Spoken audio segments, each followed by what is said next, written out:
নমস্কাৰ BH নিউজৰ সমূহ শ্ৰোতা দৰ্শকক আজিৰ অনুষ্ঠানলৈ আমি আদৰণি জনাইছোঁ। BH নিউজৰ এইটো নতুন পদক্ষেপ। এই পদক্ষেপটোৰ জৰিয়তে আমি বৰ্তমান সময়ত আমাৰ ৰাজ্যখনত অথবা দেশত অথবা বিশ্বৰ ৰাজনীতিত সতততে তোলপাৰ লগাই থকা বিভিন্ন বিষয়ক আমি লৈ আহিম আৰু এই অনুষ্ঠানলানিৰ আমি নাম ৰাখিছোঁ সাম্প্ৰতিক। আৰু আজিৰ সাম্প্ৰতিকৰ বিষয় হৈছে জুবিন বনাম জীৱন।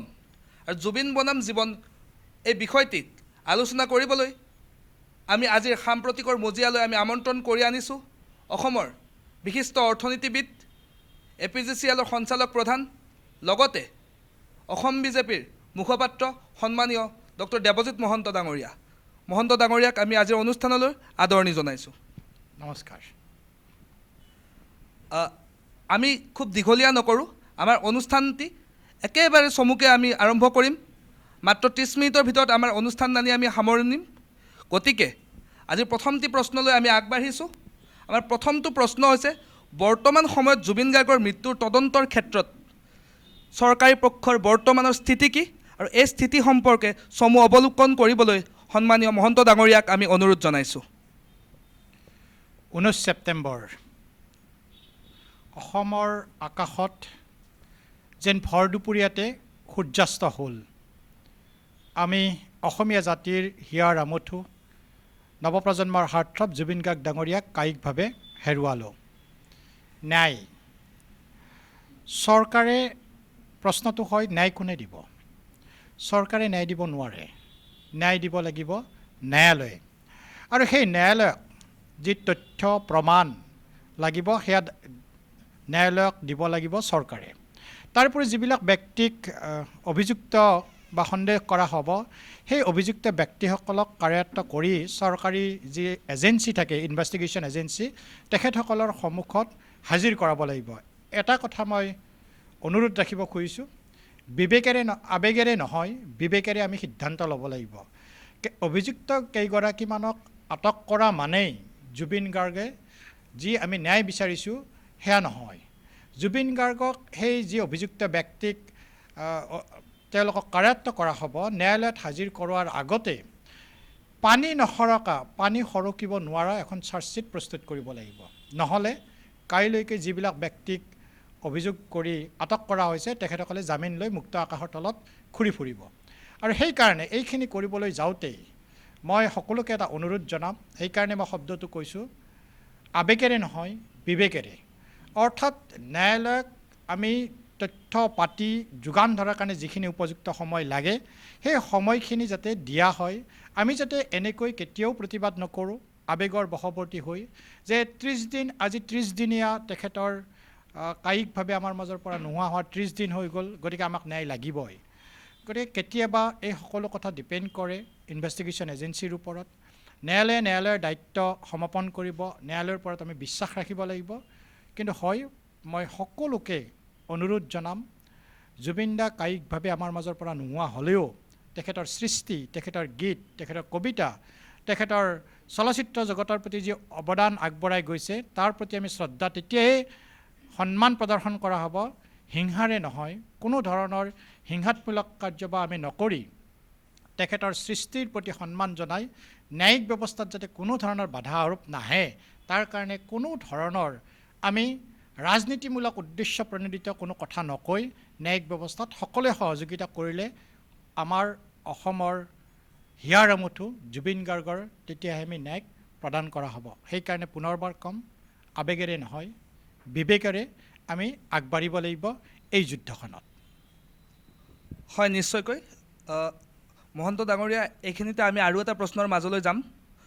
আমাৰ প্ৰশ্নটো হৈছে জুবিন গাৰ্গৰ যিটো শেহতীয়া পৰিস্থিতি বা জুবিন গাৰ্গ সম্পৰ্কত যিখিনি বিষয়, এই বিষয়খিনিক মই সকলো বুলি নকওঁ কিন্তু একাংশ সংবাদ মাধ্যমে এটা TRP পোৱা ব্যৱস্থা হিচাপে বা জুবিন গাৰ্গক এটা TRPৰ কেন্দ্ৰ হিচাপে ব্যৱহাৰ কৰিছে নেকি, বা এনেকুৱাও দেখা গৈছে নেকি কিছু ক্ষেত্ৰত যে কিছুমান, সকলো নহয়, তথাকথিত কিছু সংখ্যক কণ্টেণ্ট ক্ৰিয়েটৰে জুবিন গাৰ্গক এটা কেৱল কণ্টেণ্ট হিচাপে অসমত ব্যৱহাৰ কৰিছে নেকি।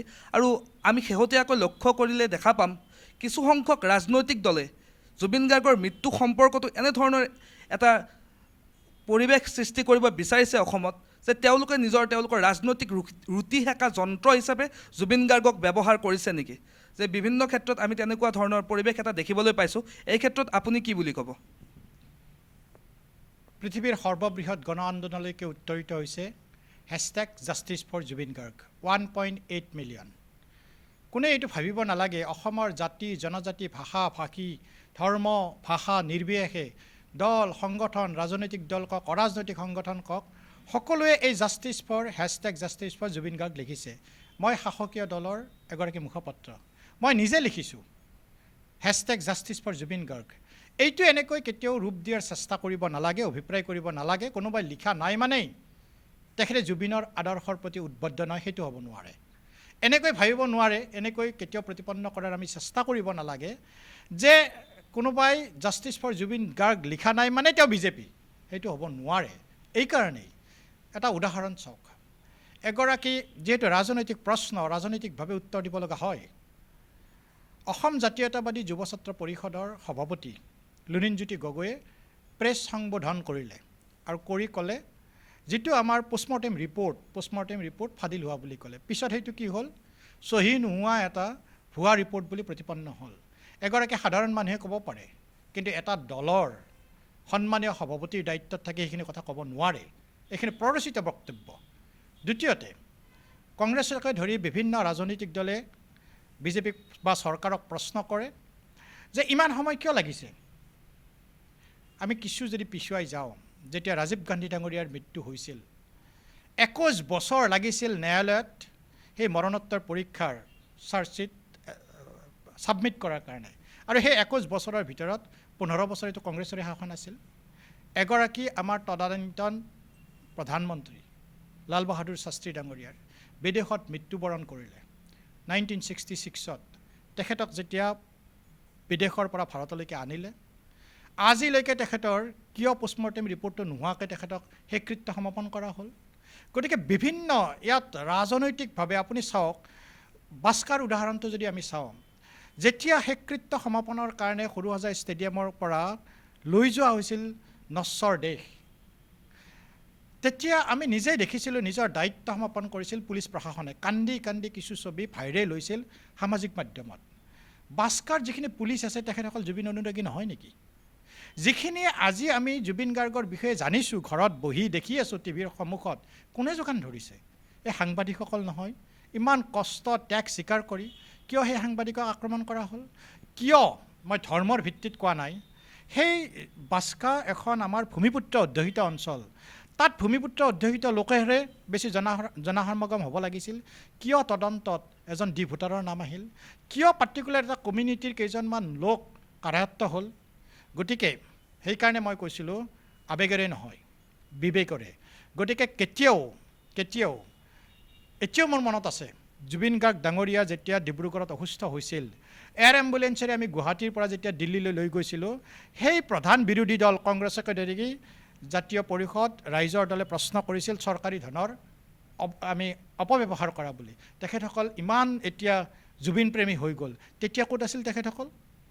কিয় কৈছিল এই আমাৰ ৰাইজৰ দলৰ সভাপতি অখিল গগৈ কি কৈছিল যে জুবিন গাৰ্গ ডাঙৰীয়াই মহিলাৰ অশ্লীল গীত লিখে? গতিকে অতীত খুচৰিব নাযাওঁ, কিন্তু মোৰ বিনম্ৰতাৰে অনুৰোধ, আমাৰ হিয়াৰ আমঠু, অসমীয়া জাতিৰ হিয়াৰ আমঠু, গোটেই যুৱ প্ৰজন্মৰ হাৰ্টথ্ৰব জুবিন গাৰ্গ ডাঙৰীয়াক ন্যায় দিয়াৰ কাৰণে আহক। আমি সকলোৱে জাতি ধৰ্ম ভাষা বৰ্ণ দল সংগঠন সকলোৱে মিলি আমি আহ্বান জনাওঁ। আৰু সেইকাৰণে এটা শাসকীয় দলৰ প্ৰতিনিধি হিচাপে মই ভাৰতীয় জনতা পাৰ্টীৰ মুখপাত্ৰ হিচাপে চৰকাৰক এটা অনুৰোধ ময়ে ৰাখিছোঁ যে যি চৰকাৰে সময়সীমা বান্ধি দিছে ন্যায়ালয়ত চাৰ্জশ্বিট দাখিল কৰাৰ সময়সীমাৰ ভিতৰত আমি যাতে ন্যায়িক তদন্ত কমিটিয়ে ছাবমিট কৰে তাৰ বাবে আমি অনুৰোধ জনাম। কিন্তু হয়, জুবিন দাক যদি আমি সন্মান কৰিব লগা হয়, শ্ৰদ্ধা কৰিব লগা হয়, হিংসাৰে নহয়। কাৰণ তেখেতে এটা কথা কৈ গৈছিল, পলিটিক্স নকৰিব বন্ধু। গতিকে আহক আমি পলিটিক্সৰ ৰাজনীতিৰ ঊৰ্ধত গৈ ৰাজনীতিৰ জেগাত থাকিব দিয়ক। ন্যায়ৰ এই যুঁজখনত ন্যায়ালয়ৰ ওপৰত আস্থা ৰাখক, বিশ্বাস ৰাখক। চৰকাৰে নিশ্চয় ন্যায়ালয়ক যি অসমীয়াৰ হকে অসমীয়াৰ স্বাৰ্থৰ হকে পৰিয়ালৰ হকে জুবিন ফেন ক্লাবৰ প্ৰেমীৰ হকে জুবিন গাৰ্গ অনুৰাগীৰ হৈ যি য'ত যি যেতিয়া বিচাৰিব তাতেই আমি চৰকাৰে সকলো ধৰণৰ সহযোগিতা কৰিব। তাৰেই প্ৰমাণ তেখেতক ছিংগাপুৰৰ পৰা অনাৰ পৰাই আৰম্ভ কৰি সেই কৃত্য সমাপনস্থলী তেখেতসকলৰ ঘৰৰ যি ইচ্ছা সেইমতে কৰা হৈছে। দুবাৰকৈ পোষ্টমৰ্টেম ৰিপৰ্টৰ দাবী কৰিছিল, সেই কৰা হৈছে। এতিয়া তেখেতসকলৰ জুবিন গাৰ্গ ডাঙৰীয়াৰ সমাধিস্থলী যি নিৰ্মাণ হ'ব, তেখেতসকলে যেনেকৈ বিচাৰিব পৰিয়ালৰ মেম্বাৰ তাত অন্তৰ্ভুক্ত কৰিছে তেনেকৈ কৰা হ'ব। হয়, নিশ্চয়। এইখিনিতে আৰু এটা বিষয় আমি উত্থাপন কৰিবই লাগিব। আমি যদি চাবলৈ যাওঁ, বৰ্তমান সময়ত আৰু এটা বিষয় আমি দেখিবলৈ পাইছোঁ, এনেকুৱা ধৰণৰ বিষয় এটা যে বিভিন্ন ধৰণৰ সংগঠনে এটা বস্তু দাবী কৰি আছে। দুদিন আগত আমাৰ নিউজ চেনেলৰ যোগেও এনেধৰণৰ বিষয় কিছুমান সম্প্ৰচাৰিত হৈ গৈছে। আমাৰ ওচৰৰে চৰিয়া গাঁৱত বা তেনেকুৱা গাঁওবোৰত আমাৰ মৃৎশিল্পীসকলে মাটিৰ সামগ্ৰী তৈয়াৰ কৰি আছে, মৃৎশিল্পীসকলে মাটিৰ চাকি তৈয়াৰ কৰি আছে। বাজানি বা তাৰে ওচৰৰ গাঁওবোৰ হয়তো আপুনি নিশ্চয় ভালকৈ জানে, সেইবোৰ গাঁৱত যিবোৰ ফটকা বা আতচবাজি তৈয়াৰ কৰি আছে, এই আতচবাজি হওক বা ফটকা হওক, এইসমূহ তৈয়াৰ কৰি আছে। আৰু তেনেস্থলত তেওঁলোকৰ বাবে এইখিনি সময়ে আচলতে তেওঁলোকৰ কাৰণে সোণালী সময় বা বছৰজোৰা তেওঁলোকৰ যি উপাৰ্জনৰ এইখিনিয়ে সময়। কিন্তু এইখিনি সময়ত আৰু এটা নেৰেটিভ সৃষ্টি কৰা হৈছে যে এইবাৰ দেৱালীত ফটকা ফুটাব নালাগে। কিন্তু সেইসকল পৰিয়ালৰ ফালে চালে, তেওঁলোকৰ মুখৰ ফালে চালে, জুবিন দাই জানো এনেকুৱা এখন অসম বিচাৰিছিল যিখন অসমত এনেকুৱা ধৰণৰ এটা ঘটনা সংঘটিত হ'ব পাৰে বা এটা এনেকুৱা চামৰ মানে মূৰত মাৰ মাৰি আমি জানো জুবিন দাক ন্যায় দিব পাৰিম বা জুবিন দাই বাৰু এনেকুৱা ন্যায় বিচাৰিছিল নে? এই ক্ষেত্ৰত আপুনি কি ক'ব? আমি যিখিনি দেখিছোঁ শুনিছোঁ জুবিন গাৰ্গ ডাঙৰীয়াৰ ইতিহাস, এই 52 বছৰীয়া ইতিহাসত এইটো প্ৰতীয়মান হৈছে যে জুবিন দাই সদায় দুখীয়া মানুহক সহায় কৰাৰ কাৰণে সদায় থিয় দিছিল। কৃষক দুখীয়া তেখেতসকলক যদি সহায় কৰিবলগীয়া হয় মুখেৰে নহয়, তেখেতে আৰম্ভ কৰিছিল শ্লোগান, পথাৰো আমাৰ বজাৰো আমাৰ। পথাৰ বুলি ক'লে সেই মৃৎশিল্পীসকলৰ পথাৰ কি? তেখেতসকলৰ চাকি গুচি, বন্তি গুচি, সেই বৰপেটাৰ সেই যি বোম তৈয়াৰ কৰে তেখেতসকলৰ গোটেই বছৰজোৰা সাধনাৰ অন্তত কৰে। যদি মই এইটোৱে অনুৰোধ ৰাখিম, যদি কোনোবাই ভাবে বোম ফুটোৱাটো বেয়া, পৰিৱেশ প্ৰদূষণ হয়, তেতিয়াহ'লে তাৰ বিৰুদ্ধে মাত মাতক। কিন্তু যদি বোম ফুটোৱাটো জুবিন গাৰ্গ ডাঙৰীয়াৰ প্ৰতি সন্মান নজনোৱা হয়, সেইটো হয়তো মই অনুৰোধ জনাম। সেই শিল্পীগৰাকীৰ কথা ভাবক, সেই বোম বনোৱা সেই মানুহখিনিৰ কথা ভাবক, তেখেতসকলৰ পৰিয়াল কেনেকৈ চলিব? সেই যিয়ে মাটিৰ চাকি বজায় তেখেতসকলৰ কেনেকৈ চলিব? তেখেতে বাৰম্বাৰ কৈ গৈছে, পথাৰো আমাৰ বজাৰো আমাৰ, কৃষকৰ কথা ভাবিব লাগিব, দুখীয়াৰ কথা ভাবিব লাগিব।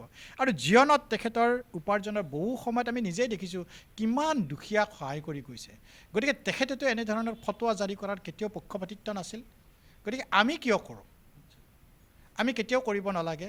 তেতিয়াহে প্ৰকৃত ন্যায় দিয়া হ'ব, যেতিয়া নিজৰ উপাৰ্জনৰ পথক কোনো ধৰণে কেতিয়াও আমি বিপদাপন্ন নকৰোঁ, কেতিয়াও ধৰণৰ আমি হেঙাৰ নহওঁ।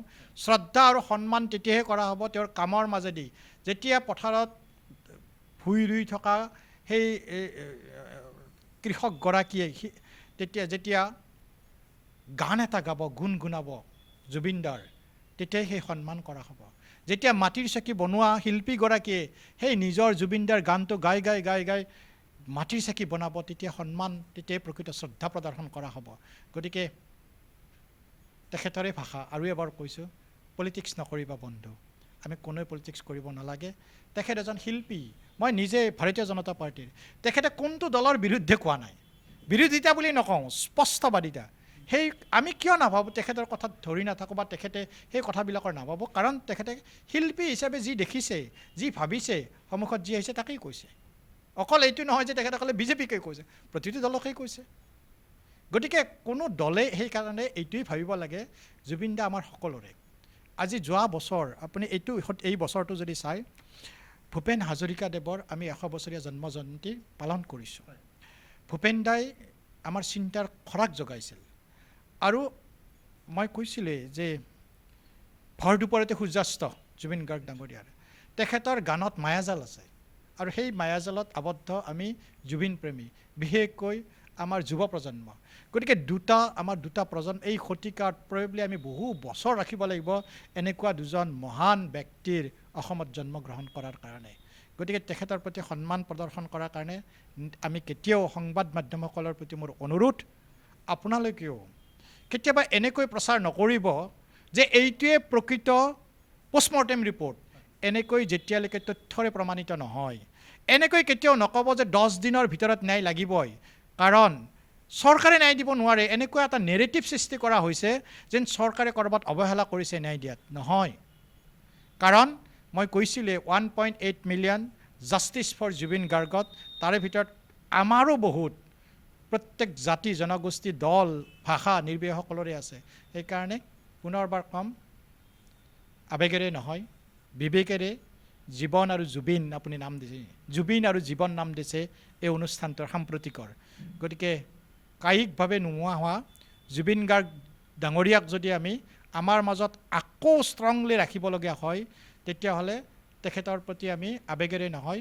বিবেকেৰে সন্মান জনাব লাগিব হয় নিশ্চয়কৈ মহন্ত ডাঙৰীয়াক আমি ধন্যবাদ জ্ঞাপন কৰিছোঁ এইখিনিতে আমিও আমাৰ সংবাদ মাধ্যমৰ জৰিয়তে অনুৰোধ জনাব বিচাৰিছোঁ যাতে আমি জুবিনক আকৌ এবাৰ হত্যা নকৰোঁ অৰ্থাৎ আমি বাৰে বাৰে তেখেতক আকৌ হত্যা কৰি আছোঁ আমাৰ মাজত জুবিনক এটা মছলা হিচাপে এটা TRP হিচাপে ব্যৱহাৰ কৰি আমি জুবিনক বাৰে বাৰে হত্যা কৰি আছোঁ আজিৰ এই সংবাদ মাধ্যমৰ জৰিয়তে আমি পুনৰ অনুৰোধ জনাইছোঁ আমি যাতে জুবিন গাৰ্গক আমাৰ প্ৰাণৰ শিল্পীগৰাকীক আমাৰ শ্ৰদ্ধাৰ শিল্পীগৰাকীক আমি আমাৰ মাজত জীয়াই ৰাখোঁ আৰু তাকে নকৰি আমি কিছুমান সৰু সৰু বিষয় আৰু এনেকুৱা নেৰেটিভ সৃষ্টি কৰি আৰু ইছ্যু ডাইভাৰ্ট কৰি আমি জুবিনক যাতে বাৰে বাৰে পুনৰ হত্যা নকৰোঁ এই ক্ষেত্ৰত আমি সকলোৱে অৰ্থাৎ যুৱ প্ৰজন্মই হওক বা আমাৰ যিকোনো ব্যক্তিয়ে হওক বা যিসকল জুবিন প্ৰেমী তেওঁলোক সকলোৱে গুৰুত্ব দিয়া উচিত ইয়াৰ লগে লগে আমি আমাৰ মাজত আমন্ত্ৰণ কৰি অনা আৰু দুগৰাকী অতিথিক আমি চিনাকি কৰি দিবলৈ বিচাৰিছোঁ আমাৰ মাজত উপস্থিত আছে জুবিন ফেন ক্লাব নলবাৰী জিলাৰ সন্মানীয় সভাপতি চন্দন নাথ ডাঙৰীয়া লগতে আমাৰ মাজত উপস্থিত আছে জুবিন ফেন ক্লাব নলবাৰী জিলাৰ সন্মানীয় উপসভাপতি জ্যোতিৰ্ময় শৰ্মা ডাঙৰীয়া দুয়োগৰাকী সন্মানীয় অতিথিকে আমাৰ আজি সাম্প্ৰতিকৰ মজিয়ালৈ আমি আদৰণি জনাইছোঁ ধন্যবাদ জ্ঞাপন কৰিছোঁ এটা অতি পৰিতাপৰ বিষয় আজি এমাহ হৈ গ'ল জুবিন গাৰ্গৰ আজি 19 ছেপ্টেম্বৰ তাৰিখে মৃত্যুবৰণ কৰিছিল আজি 19 অক্টোবৰ এমাহ হৈ গ'ল কিন্তু জুবিন গাৰ্গক লৈ আমি বৰ্তমান সময়ত যিখিনি ৰাজনীতি চলি আছে আমি জুবিন গাৰ্গ ফেন ক্লাব হিচাপে 2015 চনৰ পৰাই বহু কাম কৰি আহিছোঁ আমি তাৰ মাজত বানপানী সাহায্য ক্ষেত্ৰতে হওক বিভিন্ন ক্ষেত্ৰত সহায়জনক ক্ষেত্ৰত আমি থাকি বিভিন্ন কাম কৰি আহিছোঁ আজি যদি জুবিন গাৰ্গ থাকিলে হয় কোনোবা যদি শিল্পী মৰিলে হয় তেতিয়া ক'লে হয় মঞ্চৰ পৰা যিকোনো ৰাজনৈতিক দলে হওক বা চৰকাৰী পক্ষই হওক যোনে নহয় ডাইৰেক্ট ক'লে হয় মঞ্চৰ পৰা ক'লে হয় অপেন ক'লে হয় কিন্তু আজি তেওঁ নাই আমাৰ মাজত তেওঁ ক'বলৈ তেওঁ তাৰে বিৰুদ্ধে ক'বলৈ তেওঁ আমাৰ মাজত নাই কিন্তু সাম্প্ৰতিক সময়ত যিবোৰ দেখিছোঁ জুবিন গাৰ্গক লৈ আগতে পোনপ্ৰথমৰ আগৰে পৰা জুবিন গাৰ্গক এটা কন্যা সামগ্ৰী হিচাপে ব্যৱহাৰ কৰি অহা হৈছে আমি যিখিনি জানো আমি জুবিন গাৰ্গ ডাঙৰীয়া আগতে কৈছোঁ যে আপুনি অলপ কাষৰ মানুহখিনিৰ পৰা আঁতৰত থাকিব বহুত আগতে কৈছিল এইবিলাক কথা অলপ স্বাস্থ্যৰ যত্ন ল'ব যিখিনি সময়ত লগ পাওঁ তেখেতক বহু টাইমত লগ পাইছোঁ আমি অসমীয়া বোলছবি জগতৰ অসমীয়া কাঞ্চনজংঘা হওক মিছন চাইনা হওক প্ৰচাৰৰ ক্ষেত্ৰত বহুখিনি আমি সহায় কৰিছোঁ অসমীয়া বোলছবি উত্থানৰ ক্ষেত্ৰত গতিকে তেওঁ বহু সময়ত বহু কাষত পাইছোঁ আজি বহুত আৱেগিক হৈ পৰিছে এমাহ হৈ গ'ল কিন্তু জুবিন গাৰ্গে এতিয়ালৈকে চৰকাৰী পক্ষই হওক বা ন্যায়িক ব্যৱস্থা এতিয়ালৈকে ন্যায় দিব পৰা নাই প্ৰত্যেক অসমবাসীয়ে নহয় গোটেই ভাৰতবাসীয়ে গোটেই বিশ্ববাসীয়ে ন্যায় বিচাৰি আছে মই এটা কথা কওঁ যিদিনা 19 ছেপ্টেম্বৰ সিদিনা দুপৰীয়া 2টা 10 নেকি আছিলে সময় কোনোবাই ক'লে স্কুবা ডাইভিং কোনোবাই ক'লে পেৰাগ্লাইডিং তাৰপিছত আৰম্ভ হ'ল জুবিন গাৰ্গৰ ন্যায় নামত এখন নাটক আৰু সেই নাটকখনৰ পৰা তাৰপিছত অমৃত প্ৰভাই খণ্ড খণ্ডকৈ ভিডিঅ' দিলে তাৰপিছত শেষৰ যেতিয়া আহিলে কিবা কিবি ক'লে তাৰপিছত আৰম্ভ হৈ গ'ল এখন নাটক এখন বৃহৎ নাটক আৰু এতিয়াও সেই নাটকখন চলি আছে কাৰণ এতিয়াও সেই নাটকখন এইকাৰণে চলি আছে মই এইকাৰণে কওঁ এতিয়ালৈকে চৰকাৰী পক্ষই হওক বা এতিয়ালৈকে ন্যায়িক ব্যৱস্থাই হওক বা এতিয়ালৈকে যোনে নহওক এতিয়ালৈকে ছিংগাপুৰৰ পৰা প্ৰৱাসী অসমীয়া মানুহখিনি আনিব পৰা নাই কাৰণ জুবিন গাৰ্গক যদি তেওঁলোকে সঁচাকৈ ভাল পাইছিল জুবিন গাৰ্গক যদি তেওঁলোক আদৰ্শ আছিল তেওঁলোকে যদি সেই ইহঁতক তেখেতক ফুৰাব পাৰিছিল তেতিয়াহ'লে জুবিন গাৰ্গে ন্যায়ৰ ক্ষেত্ৰত আজি চৰকাৰী পক্ষই কিয় আনিব পৰা নাই অসমলৈ মোৰ প্ৰথম প্ৰশ্ন এইটো দ্বিতীয় প্ৰশ্ন মোৰ এইটো হৈছে যে আজি 19 অক্টোবৰ এমাহ হৈ গ'ল জুবিন গাৰ্গক শ্ৰদ্ধাঞ্জলি জনাবলৈ বহুত বেয়া লাগে কাৰণ তেওঁ মৰি যোৱা নাই তেওঁ আমাৰ মাজত সদায় জীয়াই থাকিব আমি সদায় জীয়াই ৰাখিব লাগিব আৰু সিদিনা মই কোনো দল বা হেৰি নকওঁ কংগ্ৰেছ হওক বা বিজেপি হওক মই এইটো কথা নকওঁ মই এটা কথাই কওঁ মই জুবিন আমি জুবিন হ'ব নোৱাৰে আৰু মই জুবিন আমি জুবিন এইকাৰণে হ'ব নোৱাৰে কাৰণ জুবিন গাৰ্গ হৈছে এটা সত্তা এই সত্তাটোৰ ক্ষেত্ৰত জুবিন গাৰ্গ ময়ো হ'ব নোৱাৰো কোনো হ'ব নোৱাৰে আৰু সেই কথাটো অলপ পৰা বিৰত থাকিলে মই ভাল পাওঁ চৰকাৰী পক্ষ আৰু 2 নম্বৰ কথা hashtag justice for Zubeen Garg আমি বিজেপি হওক কংগ্ৰেছ হওক XYZ এনি দল সংগঠনক মই সেইটো নক'বলৈ অনুৰোধ জনাম কাৰণ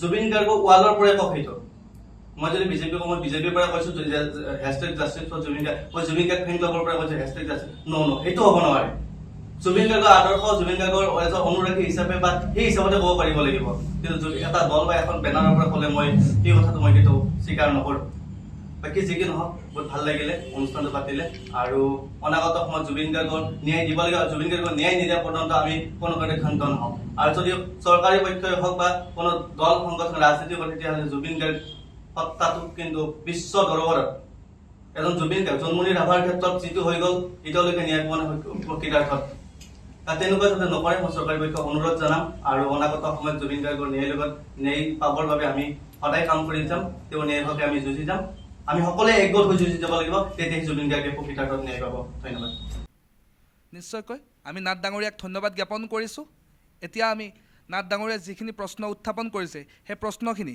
চৰকাৰী পক্ষলৈ উত্থাপন কৰিছে গতিকে চৰকাৰী পক্ষৰ প্ৰতিনিধি হিচাপে আমাৰ মাজত উপস্থিত আছে ডক্টৰ দেৱজিৎ মহন্ত ডাঙৰীয়া আমি মহন্ত ডাঙৰীয়াক মাইক্ৰফোনটো আগবঢ়াই দিম আৰু মহন্ত ডাঙৰীয়াই নিশ্চয়কৈ নাথ ডাঙৰীয়াৰ গোটেইখিনি প্ৰশ্নৰ উত্তৰ সঠিক ৰূপত উপস্থাপন কৰিব বুলি আমি আশা কৰিছোঁ জুবিন ফেন ক্লাবৰ সভাপতি নলবাৰী শাখাৰ চন্দন নাথ ডাঙৰীয়াৰ প্ৰথম প্ৰশ্নটো আছিল যে যিখিনি ছিংগাপুৰত প্ৰৱাসী অসমীয়া আছিল তেখেতসকলক কিয় অনা হোৱা নাই বা চৰকাৰে কিয় আনিব পৰা নাই তেখেতৰ জ্ঞাতাৰ্থে কওঁ 11জনৰ ভিতৰত 10জনে আহি ইয়াত ষ্টেটমেণ্ট দি থৈ গৈছে অসমলৈকে আহিছে এজন আমি অনা নাই বা অহা নাই এতিয়ালৈকে তেখেত হৈছিল ছিংগাপুৰৰ তেখেতে নাগৰিকত্ব লৈছে আৰু নাগৰিকত্ব লোৱাৰ পিছত যদি এখন ৰাষ্ট্ৰৰ পৰা আনখন ৰাষ্ট্ৰলৈকে আহিব লাগে তেতিয়াহ'লে অসমক নহয় ছিংগাপুৰে ভাৰতক যিটো মন্ত্ৰালয় থাকে তেখেতসকলক বৈদেশিক মন্ত্ৰালয়ক জনাব লাগিব আৰু তাৰপিছতে অনাৰ ব্যৱস্থাটো হ'ব কিন্তু আমিও সেইটো আশাবাদী তেখেতে নিশ্চিত আহিব আৰু দ্বিতীয়তে আমাৰ যি SIT গঠন কৰি দিয়া হৈছে ইতিমধ্যে ছিংগাপুৰৰ লগত আলোচনা মৰ্মে অসম তথা অসম চৰকাৰৰ আগ্ৰহত ভাৰত চৰকাৰৰ আলোচনাৰ জৰিয়তে আমাৰ SITৰ পৰা তাত প্ৰতিনিধি যি স্থলী আছিল সেই স্থলীত পুংখানুপুংখভাৱে বিচাৰ কৰাৰ কাৰণে অতি সোনকালে যাব দ্বিতীয়টো তেখেতে প্ৰশ্ন কৰিছিল hashtag justice for Zubeen Garg তাৰ পৰ্টেলত গৈ কৰিব লাগিব আমাৰ আদৰ্শৰ ভিন্নতা থাকিব পাৰে আদৰ্শৰ ভিন্নতা আছে কাৰণেই মই বিজেপিত আছোঁ কোনোবাই কংগ্ৰেছত আছে আপুনি হয়তো সাংস্কৃতিক জগতৰ লগত জুবিন ফেন ক্লাবত আছে কিন্তু তাৰ মানে এইটো হ'ব নোৱাৰে যে আমি কাৰো আদৰ্শক বাধ্যবাধকতা কৰিব নোৱাৰোঁ আমাৰ উদ্দেশ্য একেটাই অসমখন ভাল হ'ব লাগে জুবিনদাৰ ক্ষেত্ৰত জুবিনদাই ন্যায় পাব লাগে গতিকে মই এটা বেলেগ দলত আছোঁ মানেই মই বেলেগ টাইম লাইনৰ পৰা বেলেগৰ পৰা মই জাষ্টিছ ফৰ জুবিন গাৰ্গ লিখিব নোৱাৰিম বুলি ক'লে বহুত অনুৰাগীৰ প্ৰতি তেখেতসকলে আঘাত পাব গতিকে মোৰ অনুৰোধ আপোনালোকে এই কথাষাৰ কোৱাতকৈ hashtag justice for Zubeen Garg যি মাধ্যমত য'তেই নিলিখক কিয় সেইটো লিখক ময়ো জুবিন আমিও জুবিন অৰ্থ এইটোৱেই আছিল যে আমিও জুবিন অনুৰাগী অৰ্থ এইটো নাছিল যে ময়ো জুবিন গাৰ্গ আমিও জুবিন গাৰ্গ কেতিয়াও আমি জুবিন হ'ব নোৱাৰোঁ হয় কেতিয়াবা যেতিয়া ৰাইজে ৰজা গণতন্ত্ৰত ৰাইজে বিচাৰিছে সেইকাৰণে আমিও কৈছোঁ ময়ো জুবিন অনুৰাগী আমিও জুবিন অনুৰাগী আমাৰ অন্তৰ্নিহিত অৰ্থ সেইটোহে আছিল গতিকে মোৰ সকলোৰে অনুৰোধ এটা শব্দক যেনেকৈ মায়াজালত আবদ্ধ কৰি তাৰে কিবা বিৰূপ মন্তব্য বিৰূপ প্ৰতিক্ৰিয়া কৰিব নালাগে সেইকাৰণে আমি কৈছোঁ 1.8 মিলিয়নৰ ভিতৰত দেৱজিৎ মহন্তও এজন যিয়ে hashtag justice for Zubeen Garg লিখিছে আৰু সেইকাৰণে আমিও বিচাৰিছোঁ আমিও লিখিছোঁ ময়ো জুবিন অনুৰাগী আমিও জুবিন অনুৰাগী ঠিক আছে আমি মহন্ত ডাঙৰীয়াক ধন্যবাদ জ্ঞাপন কৰিছোঁ এইখিনিতে আমি পুনৰ আমাৰ নলবাৰী জুবিন ফেন ক্লাবৰ সন্মানীয় উপসভাপতি জ্যোতিৰ্ময় শৰ্মা ডাঙৰীয়াৰ ওচৰলৈ যাম মই জুবিন গাৰ্গ ফেন ক্লাবৰ উপসভাপতি হিচাপে আছোঁ আৰু মই এই অনুষ্ঠানটো 2015 চনত যেতিয়া অনুষ্ঠানটো আমি স্থাপন কৰিছিলোঁ নলবাৰী জিলাত তেতিয়াৰ পৰাই মই জড়িত হৈ আছোঁ আৰু যোৱা 10 বছৰত আমি জুবিন গাৰ্গ ফেন ক্লাব নলবাৰীৰ পৰা সামাজিক আৰু সাংস্কৃতিক বা যিকোনো সময়ৰ ক্ষেত্ৰতে আমি জুবিন গাৰ্গৰ যিবিলাক আদৰ্শ আছিলে সেই আদৰ্শবিলাক আগত লৈ কিনে আমি কাম কৰি আহিছোঁ এতিয়া কথাটো হ'ল 19 ছেপ্টেম্বৰ দুপৰীয়াৰ পৰা এনেকুৱা হৈছে যেন আমাৰ লাইফতো কাল নিশা নামি আহিছে আমি ভালকৈ খাব পৰা নাই শুব পৰা নাই হয়তো মোৰ নিচিনাকৈ প্ৰত্যেকজন মানুহেই অসমৰ এইবিলাক কষ্ট পাইছে চাগে। তো মোৰ চৰকাৰলৈ এটাই অনুৰোধ বা ন্যায়িক ব্যৱস্থাটোলৈ, যাতে তেওঁলোকে এখন ভালকৈ চাৰ্জশ্বিট এখন বনায় আৰু নিকা চাৰ্জশ্বিট এখন বনায় আৰু এই চাৰ্জশ্বিটখন বনোৱাখিনি যাতে ভালকৈ কৰে। আৰু মই এটা কথাই ক'ব বিচাৰোঁ, যাতে আমি সকলোৱে মানে জুবিন গাৰ্গ ডাঙৰীয়া জীয়াই থাকোঁতে যেনেকৈ আমি সন্মান দিছিলোঁ, মৃত্যুৰ পিছতো আমি তাতকৈ আৰু বেছি সন্মান দিব চেষ্টা কৰোঁ। আৰু আমি নলবাৰী জুবিন গাৰ্গ ফেন ক্লাবে এটা কথা আমি বিশ্বাস কৰোঁ যে যিকোনো তদন্ত প্ৰক্ৰিয়া বা যিকোনো ন্যায়িক ব্যৱস্থাত আমি বিশ্বাস ৰাখিব লাগিব, যিহেতু আমিও এখন গণতন্ত্ৰৰ আমি আছোঁ আৰু ইয়াত এটা ন্যায় ব্যৱস্থা আছে আৰু এই ন্যায় ব্যৱস্থাটো আমি বিশ্বাস কৰোঁ। আৰু আমি কোনো ধৰণৰ হাই কাজিয়া বা এইবিলাক বিচৰা নাই। বাক্সাত যিটো হ'ল সেইবিলাক আমি বিচৰা নাই। আমি সদায় এটা মানে সুস্থিৰভাৱে আমি এখন মানে ন্যায় ব্যৱস্থাটো চলাই নিব বিচাৰিছোঁ। আৰু আমাক গৰিমাবোৰ ফালৰ পৰা এইটো কোৱা হৈছে যে তোমালোকে এইবিলাক নকৰিবা, জুবিনে কেতিয়াও এইবিলাক বিচৰা নাছিলে, গতিকে তোমালোকে সদায় এখন মানে আমি এখন অহিংসা নীতিৰে আমি এই আন্দোলনটো কৰি যাম। আৰু এতিয়ালৈ আমি কৰি আছোঁ, ছ'চিয়েল মিডিয়াতে হওক বা ৰাজপথতে হওক আমি অহিংসভাৱে কৰি আছোঁ। আৰু কিছুমান আমাৰ ভৱিষ্যতে আমি পৰিকল্পনা লৈছোঁ, যেনেকুৱা হওক আমাৰ অনশন ধৰ্মঘটেই হওক বা যিকোনো আমি কিছুমান পৰিকল্পনা লৈছোঁ দাদাৰ ন্যায়ৰ কাৰণে। আৰু মই ন্যায় ব্যৱস্থাটোক এটা অনুৰোধ জনাম, যিটো SIT গঠন কৰা হৈছে মুন্না গুপ্তাৰ আণ্ডাৰত, বা মই যিখিনি কথা পাতিছোঁ তেওঁলোকৰ লগত, তেওঁলোকক মই এটা কথা অনুৰোধ জনাইছোঁ যে তেওঁলোকে ভালকৈ চাৰ্জশ্বিটখন বনায় আৰু দাদাই ন্যায় পাব লাগে। আৰু অসমৰ সকলো জনগণৰ নিচিনাকৈ জুবিন ফেন ক্লাবেও এইটো বিচাৰিছে জুবিন দাই ন্যায় পাওক আৰু অনাগত দিনত জুবিন গাৰ্গৰ নামত আৰু ডাঙৰ অনুষ্ঠান হওক, কাৰণ তেখেত নিজে এখন অনুষ্ঠান আছিলে এটা, গতিকে সেই অনুষ্ঠানটোৰ কায়িকভাৱে হোৱাৰ পিছতো যাতে আমি সদায় সেই অনুষ্ঠানটোৰ লগত জড়িত হৈ থাকোঁ। আৰু আমি জুবিন গাৰ্গ ফেন ক্লাবে সামাজিক বা সাংস্কৃতিক বা সকলো দিশতে আগতে যেনেকৈ কাম কৰিছিলোঁ ভৱিষ্যতে আমি কাম কৰি যাম বুলি প্ৰতিশ্ৰুতি দিছোঁ। ধন্যবাদ। নিশ্চয়কৈ আমি শৰ্মা ডাঙৰীয়াক ধন্যবাদ জ্ঞাপন কৰিছোঁ। আমি আহি একেবাৰে অনুষ্ঠানটিৰ শেষৰ পৰ্যায়ত উপনীত হৈছোঁহি। গতিকে শেষৰ পৰ্যায়ত উপনীত হোৱা হেতুকে আমি নলবাৰীৰ জুবিন ফেন ক্লাবৰ সন্মানীয় সভাপতি চন্দন নাথ ডাঙৰীয়াক খুব চমুকৈ খুব কম সময়ৰ ভিতৰত তেখেতৰ শেষত মন্তব্য আগবঢ়াবলৈ আমি অনুৰোধ জনাইছোঁ।